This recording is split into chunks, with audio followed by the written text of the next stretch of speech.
Hello everyone, welcome back to my channel Ninish makeover. চ্যানেলে সম্পূর্ণ আলাদা একটা টিউটোরিয়াল ভিডিও নিয়ে চলে এসেছি।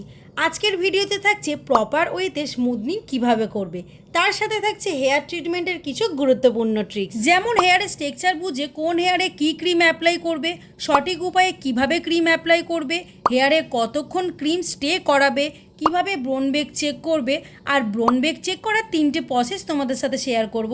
সঠিক উপায়ে আয়রন কিভাবে করবে, ক্রিম অ্যাপ্লাই ঠিক কতটা গ্যাপ দিয়ে করবে, আয়রন করার পর সেকেন্ড কী ক্রিম হেয়ারে অ্যাপ্লাই করবে, হেয়ার স্মুথনিংয়ের আরও অনেক কিছু ট্রিক্স তোমাদের সাথে শেয়ার করব। তার জন্য স্কিপ না করে পুরো ভিডিওটা দেখতে থাকো। আশা করি তোমাদের অনেকটাই হেল্পফুল হবে। হ্যাঁ, 100% বাজি ধরে বলতে পারি, স্কিপ না করে আজকের ভিডিওটা তোমরা যদি পুরোটা দেখতে থাকো তাহলে তোমাদের অনেকটাই হেল্পফুল হবে। তাহলে চলো বন্ধুরা, এবার ভিডিওটা স্টার্ট করা যাক। সবার প্রথমে যে কোনো পিউরিফাইং শ্যাম্পু দিয়ে হেয়ারটাকে ভালো করে ওয়াশ করতে হবে। আমি এখানে ম্যাট্রিক্সের অপটিকেয়ারের এই শ্যাম্পুটা ইউজ করেছি। দেন একটা টাওয়াল দিয়ে সব চুলগুলোকে একসাথে ধরে এভাবে ড্যাব ড্যাব করে মুছতে হবে। এখানে কিন্তু একদমই ঘষাঘষি করে মুছবে না। হেয়ার মোছার সঠিক নিয়ম এই রকম ড্যাব ড্যাব করেই মুছতে হবে। তোমরা তোমাদের নিজেদের চুল ঠিক এইভাবেই মুছবে, বেশি ঘষাঘষি করে মুছবে না। এতে কিন্তু হেয়ারের প্রচুর ক্ষতি হয় আর হেয়ারের ডগও প্রচুর ফাটে। আমি এখানে টাওয়েল দিয়ে হেয়ারটাকে ভালো করে মুছে নিয়েছি। তোমরা চাইলে হেয়ার ড্রায়ারও ইউজ করতে পারো, তবে কুল ড্রায়ারে হেয়ারটাকে ড্রাই করতে হবে। আর মাথায় রাখতে হবে হেয়ারটাকে 60% ভেজা রেখে 40% শুকনো করতে হবে। এবারে হেয়ারটাকে 4টে পার্টে ভাগ করে নিতে হবে। সামনের দিকে 2টো আর পিছনের দিকে 2টো। 3টে পার্টকে ক্রোকোডাইল ক্লিপ দিয়ে ভালো করে সিকিউর করে একটা পার্ট ছেড়ে রাখতে হবে ক্রিম অ্যাপ্লাইয়ের জন্য। বাট তার আগে ক্রিমের ব্যাপারে কিছু গুরুত্বপূর্ণ কথা বলে রাখি। আজ আমি ইউজ করব লরিয়াল এক্সটেন্সো স্মুথনিং ক্রিম। এই ক্রিমটা 2 ধরনের হয়, এক রেসিস্ট্যান্ট, 2 এক্সট্রা রেসিস্ট্যান্ট। আর এই যে ডিব্বাটা দেখছো, এটা নিউট্রালাইজার। এটা নিয়ে একটু পরে আলোচনা করছি। রেসিস্ট্যান্ট আর এক্সট্রা রেসিস্ট্যান্ট এই দুটো ক্রিম 2 ধরনের চুলের স্ট্রাকচারে ইউজ হয়। যেমন resistant cream non virgin hair, chemical hair, wavy এবং পাতলা হেয়ারে ইউজ হয়। আর এক্সট্রা রেসিস্ট্যান্ট ক্রিম ভার্জিন হেয়ারে, ড্রাই হেয়ারে, ওয়েভি এবং মোটা হেয়ারে ইউজ হয়। আমার ক্লায়েন্টের hair virgin, dry plus wavy, তাই আজকে আমি এক্সট্রা রেসিস্ট্যান্ট ক্রিমটা ইউজ করব। হেয়ারের লেন্থ এবং গ্রোথ দেখে পরিমাণ মতো বুঝে ক্রিম ঢেলে নেবে। আর যারা বিগিনার আছো তারা অল্প অল্প করে ক্রিম ঢেলে অ্যাপ্লাই করবে, প্রয়োজন হলে আবার ক্রিম ঢালবে। বাট ক্রিম বেশি হয়ে গেলে ক্রিমটা আর ঢেলে রাখা যাবে না, পুরো ক্রিমটাই নষ্ট হয়ে যাবে। তাই পরিমাণ মতো বুঝে ক্রিম ঢেলে ক্রিমটা ভালো করে এভাবে মিক্সড করে নেবে। এরপর ভীষণ ছোট ছোট পাতলা সেকশন নিয়ে ক্রিমটা অ্যাপ্লাই করতে হবে। এখানে আমি নিচ থেকে একদম সরু পাতলা করে সেকশন নিয়েছি। নিয়ে একবার সেকশনটা আঁচড়ে নিতে হবে। তারপর ব্রাশের সাহায্যে ক্রিমটা এভাবে হেয়ারে অ্যাপ্লাই করতে হবে। স্ক্যাল্প থেকে 1 আঙুল ছেড়ে দিয়ে ক্রিমটা অ্যাপ্লাই করতে হবে। দেন হেয়ারের মধ্যে এভাবে মাসাজ করে ক্রিমটা পুরো হেয়ারে ভালো করে মিক্সড করে নেবে। পুরো হেয়ারে ক্রিমটা ভালো করে অ্যাপ্লাই হয়ে গেলে চিরুনি দিয়ে এরকম একবার আঁচড়ে চুলটাকে সেট করে রেখে দিতে হবে। ঠিক সেম পদ্ধতিতে আমি আবারও এখানে সেকশন নিয়ে একইভাবে ক্রিমটা হেয়ারে অ্যাপ্লাই করে নেব। একই পদ্ধতিতে ক্রিমটা অ্যাপ্লাই করতে করতে তোমাদের সাথে কিছু কথা শেয়ার করি। হেয়ার কেমিক্যাল ট্রিটমেন্টের কিছু রুলস তোমাকে মেনটেন করতে হবে। যেমন হাতে হ্যান্ড গ্লাভস পরে হেয়ার ট্রিটমেন্ট স্টার্ট করবে, ব্রাশ দিয়ে ক্রিম অ্যাপ্লাই করবে, সঠিক প্রসেসে ক্রিম অ্যাপ্লাই করবে। অল টাইম মাথায় রাখতে হবে ক্লায়েন্টের স্ক্যাল্পে কোনোরকমভাবে যেন ক্রিম না লেগে যায়, তা না হলে কিন্তু হেয়ারে ক্ষতি হতে পারে। একদম কাছ থেকে ক্রিমটা অ্যাপ্লাই করে দেখাচ্ছি। প্রথমে স্ক্যাল্প থেকে 1 আঙুল ছেড়ে ক্রিমটা অ্যাপ্লাই করবে, সাথে সাথে লেন্থেও অ্যাপ্লাই করে নেবে। তারপর 2টো আঙুল দিয়ে এভাবে উপরের দিকে মাসাজ করে ক্রিমটা হেয়ারের মধ্যে ছড়িয়ে নেবে। তারপর আস্তে আস্তে লেন্থেও ক্রিমটা সেমভাবে মাসাজ করে ছেড়ে নেবে। একটু টেনে টেনে ক্রিমটা অ্যাপ্লাই করবে। দেখো আমি যেভাবে তোমাদের দেখাচ্ছি। ভালোভাবে অ্যাপ্লাই হয়ে গেলে চিরুনি দিয়ে একবার আঁচড়ে নিয়ে হেয়ারটাকে এভাবে সেট করে নেবে। আমি আরও একবার পাতলা করে সেকশন নিয়ে ক্রিম অ্যাপ্লাইটা দেখাচ্ছি। স্ক্যাল্প থেকে 1 আঙুল ছেড়ে দিয়ে ক্রিমটা এভাবে অ্যাপ্লাই করবে, সাথে সাথে লেন্থেও অ্যাপ্লাই করে নেবে। তারপর 2টো আঙুল দিয়ে ওপরের দিকে এভাবে মাসাজ করবে। দেন লেন্থেও একটু হালকা টেনে টেনে মাসাজ করবে প্রায় 1 মিনিট ধরে। খুব ভালোভাবে হেয়ারে ক্রিমটা অ্যাপ্লাই হয়ে গেলে সবশেষে চিরুনি দিয়ে পুরো চুলটাকে একবার আঁচড়ে নিয়ে এভাবে সেট করে রেখে দেবে। বন্ধুরা, তোমরা যারা আজকে আমার চ্যানেলে নতুন তাদের বলি, makeup, hairstyle, skin care related অনেক ফুল টিউটোরিয়াল ভিডিও আমার চ্যানেলে দেওয়া আছে। তোমরা চাইলে এই ভিডিও শেষে দেখে আসতে পারো। আর যারা যারা আমার সাবস্ক্রাইবার বন্ধুরা আছো তারা এভাবেই আমাকে সাপোর্ট করো, পাশে থেকো, যেন আরও নতুনত্বের ফুল টিউটোরিয়াল ভিডিও বানিয়ে তোমাদের সাথে শেয়ার করতে পারি। পুরো হেয়ারে ক্রিমটা অ্যাপ্লাই করা হয়ে গেলে 45 মিনিট ওয়েট করতে হবে। আর মাঝে মধ্যে চেক করতে হবে বোন ব্রেক হয়েছে কিনা। বোন ব্রেক হয়েছে কিনা এটা বোঝার জন্য 3 ধরনের প্রসেস তোমাদের সাথে শেয়ার করি। নাম্বার 1, একটা হেয়ার নিয়ে চিরুনির পিছনে সরু অংশটায় এভাবে পেঁচিয়ে নিয়ে 3 থেকে 4 সেকেন্ড ওয়েট করবে। তারপর চুলটা খুলে নিয়ে দেখবে চুলটা এরকম স্প্রিংয়ের মতো হয়ে গেছে কিনা।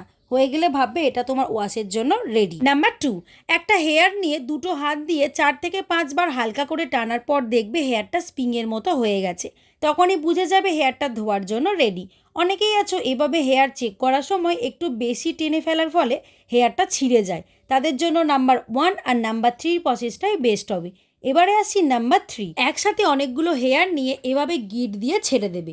যদি আটকে যায় তাহলে বুঝে নিতে হবে হেয়ারটা ওয়াশের জন্য রেডি। আর যদি না আটকায় তাহলে আরও কিছুক্ষণ ওয়েট করতে হবে। বোন ব্রেক হয়ে গেলে নর্মাল জলে পুরো চুলটাকে ভালো করে ধুয়ে নিতে হবে। পুরো চুলটা ধোয়ার পর টাওয়াল দিয়ে যতটা সম্ভব ততটা ড্যাব ড্যাব করে এভাবে চুলটা মুছে নিতে হবে। বেশি ঘষাঘষি করা যাবে না, এরকমভাবেই কিন্তু ড্যাব ড্যাব করে হেয়ারটাকে মুছে নিতে হবে। তারপর বাকি হেয়ারটা কুল ড্রায়ার দিয়ে শুকনো করতে হবে। আমি এখানে Nova company hair dryer use করছি। এখানে আমাদের কুল ড্রায়ার দিয়েই পুরো চুলটাকে 100% শুকনো করতে হবে। কোনো রকমভাবে চুলের মধ্যে গরম হাওয়া দেওয়া যাবে না। যতই তাড়াহুড়ো হোক না কেন, যতই বড় লম্বা চুল হোক না কেন, পুরো চুলটা কিন্তু আমাদের কুল ড্রায়ার দিয়ে 100% ড্রাই করতে হবে। পুরো চুলটাকে 100% ড্রাই করে নিয়ে ইউজ করতে হবে হেয়ার সিরাম। এখানে আমি স্ট্রিক্সের হেয়ার সিরাম ইউজ করে নিচ্ছি। পার্সোনালি আমার ভীষণ পছন্দের হেয়ার সিরাম। তোমরা এটা শ্যাম্পু করার পরে ইউজ করতে পারো। এটা ইউজ করলে চুলের মধ্যে একটা আলাদা শাইন এনে দেয় আর হালকা একটা স্মুথও করে দেয়। এবারে চুলটাকে 4টে পার্টে ভাগ করে নেবো। ক্রিম অ্যাপ্লাইয়ের আগে যেভাবে আমরা চুলটাকে 4টে পার্টে ভাগ করে নিয়েছিলাম ঠিক সেমভাবে এখানে চুলটাকে 4টে পার্টে ভাগ করে নেবো। সামনের দিকে দুটো আর পিছনের দিকে দুটো। এরপর একদম ছোট পাতলা করে সেকশন নিতে হবে। দেখো ঠিক এই রকম। তারপর সেকশনটা ভালো করে চিরুনি দিয়ে আঁচড়ে নিয়ে চিরুনিটা বুড়ো আঙুল দিয়ে এভাবে ধরবে। এখানে আমি যে আইকনিকের স্ট্রেটনার ইউজ করে নিয়েছি। প্রথমে স্ট্রেটনার দিয়ে স্ক্যাল্প থেকে 1 আঙুল ছেড়ে মুখে ফু দিতে দিতে 3 থেকে 4 বার খুব তাড়াতাড়ি একভাবে টেনে টেনে আয়রন করতে হবে। তারপর চুলটা চিরুনি দিয়ে ধরে আস্তে আস্তে বাকি চুলটাকে টেনে টেনে আয়রন করতে হবে। দেখো ভিডিওতে আমি যেভাবে দেখাচ্ছি, এখানে চিরুনি দিয়ে চুলটা ধরেই কিন্তু আয়রন করবে, হাত দিয়ে একদমই করবে না। হাতের মধ্যে গরম ভাব লাগতে পারে বা হাতে ফোসকাও পড়ে যেতে পারে, তাই চিরুনি দিয়েই চুলটা ধরে আয়রন করবে। আয়রনের টেম্পারেচার কত রাখবে সেটা জানতে হলে কমেন্ট করে জানিও। আমি আরও একবার তোমাদেরকে দেখাচ্ছি। ঠিক সেমভাবে পাতলা করে ছোট করে একটা সেকশন নিয়ে চুলটা একবার ভালো করে আঁচড়ে নেবে। তারপর হাতের মধ্যেই চিরুনিটা এইভাবে নিয়ে স্ট্রেটনার দিয়ে সেম প্রসেসে স্ট্রেট করবে। হেয়ার স্মুথনিং, স্ট্রেটনিং আর রিবন্ডিং এইসব ট্রিটমেন্ট করার সময় চেষ্টা করবে আইকনিকের স্ট্রেটনার ইউজ করার। এতে হেয়ার খুব সুন্দর আর তাড়াতাড়ি স্ট্রেট হয় আর হেয়ারের মধ্যে একটা দারুণ শাইনি এবং হেয়ারটাও খুব সুন্দর গ্লো করে। অন্য স্ট্রেটনারের থেকে আইকনিকের স্ট্রেটনারের কাজের ফিনিশিং কিন্তু খুব সুন্দর আছে। এটা তোমরা নিজেরাও অন্য কোনো হেয়ার স্ট্রেটনার দিয়ে পরীক্ষা করে দেখতে পারো। আর বন্ধুরা, হেয়ার স্মুথনিং, স্ট্রেটনিং আর রিবন্ডিংয়ের দারুণ একটা অফার চলছে। তোমরা যদি প্রপার ওয়েতে আমার কাছে হেয়ার ট্রিটমেন্ট করাতে চাও তাহলে আমার সাথে কন্ট্যাক্ট করতে পারো। আমার কন্ট্যাক্ট নাম্বার 9123011356। এই নাম্বারে তোমরা হোয়াটসঅ্যাপ বা কল করে বুক করতে পারো। এখানে আমার পুরো হেয়ারটা স্ট্রেট করা হয়ে গেছে। আর দেখো বন্ধুরা, আমি আর কি বলবো, তোমরা নিজেরাই দেখো হেয়ারটা কতটা সুন্দর গ্লো করছে। এবারে আমরা হেয়ারে সেকেন্ড ক্রিম অ্যাপ্লাই করব, নিউট্রালাইজার। সেকেন্ড ক্রিম অ্যাপ্লাইয়ের জন্য হেয়ারে ছোট ছোট সেকশন নেবার দরকার নেই। এরকম মোটা মোটা সেকশন নিয়ে পুরো হেয়ারে ভালো করে ক্রিমটা অ্যাপ্লাই করে খুব হালকা হাতে একটু মাসাজ করে ক্রিমটা পুরো হেয়ারে ছড়িয়ে নিতে হবে। তারপর চিরুনি দিয়ে আঁচড়ে হেয়ারটা এভাবে সেট করে রাখতে হবে। আর হ্যাঁ, নিউট্রালাইজার ক্রিমে কিন্তু কিটটেমি করলে হবে না। যতটা পরিমাণে ক্রিম দরকার আমাদের ততটা পরিমাণে ক্রিম কিন্তু হেয়ারে অ্যাপ্লাই করতেই হবে। এই ক্রিমটাতে কিন্তু কোনো রকমভাবে কিপটেমি করলে চলবে না, কারণ এটা আমাদের চুল সেট করার একটা মেন ক্রিম। আর বন্ধুরা, আরও একটা কথা মাথায় রাখতে হবে, ক্রিমটা হেয়ারে অ্যাপ্লাই করার সময় ক্লায়েন্ট যেন কোনো রকমভাবে মাথা না নাড়ায়। মানে ক্লায়েন্টকে একভাবে এক জায়গায় চুপ করে বসে থাকতে হবে, ঠিক কাঠের পুতুলের মতো। হ্যাঁ, একদমই নড়াচড়া করা যাবে না। পুরো চুলে ক্রিমটা ভালোভাবে অ্যাপ্লাই করতে হবে। নিউট্রালাইজার ক্রিমটা বলতে পারো এটা এক ধরনের সেটিং ক্রিম। হেয়ারটাকে আমাদের সেট করে দেয়। ভালোভাবে পুরো চুলে ক্রিমটা অ্যাপ্লাই করে 15 থেকে 20 মিনিট ওয়েট করতে হবে। তারপর নর্মাল জলে ভালোভাবে চুলটা ধুয়ে নিতে হবে। আমি এখানে L'Oréal extension neutraliser cream use করে নিয়েছি। ভালোভাবে পুরো চুলটাকে ওয়াশ করে নিয়ে কুল ড্রায়ার দিয়ে 100% চুলটাকে শুকিয়ে নিতে হবে। আমি বারবার বলছি কুল ড্রায়ার দিয়েই কিন্তু 100% চুলটাকে শুকিয়ে নিতে হবে। এখানে কিন্তু কোনো রকমভাবে গরম হাওয়া চুলের মধ্যে দেয়া যাবে না। সব শেষে স্টিক্সের সিরামটা ভালোভাবে চুলের মধ্যে অ্যাপ্লাই করে নেবে। ব্যাস, আমার হেয়ার স্মুথনিং রেডি। কেমন লাগলো বন্ধুরা আজকের এই হেয়ার স্মুথনিংয়ের ট্রিটমেন্টটা? অবশ্যই কমেন্ট করে জানিও। আর এই ধরনের আরও টিউটোরিয়ালের ভিডিও পেতে চ্যানেলটিকে সাবস্ক্রাইব করে দিও। ওর হেয়ারের স্মুথনিং ট্রিটমেন্টের রেজাল্টটা কিন্তু খুব সুন্দর এসেছে, তোমরা সেটা নিজেরাই দেখে বুঝতে পারছো। আর দেখো হেয়ারে কতটা সুন্দর শাইনও এসেছে। তোমরাও যদি প্রপার ওয়েতে আমার কাছে হেয়ার ট্রিটমেন্ট করাতে চাও তাহলে আমার সাথে কন্ট্যাক্ট করতে পারো। কন্ট্যাক্ট নাম্বারটা আমি স্ক্রিনে মেনশন করে দিলাম। তো বন্ধুরা ভিডিওটি ভালো লাগলে লাইক, কমেন্ট এবং চ্যানেলটিকে সাবস্ক্রাইব করে দিও। বাই।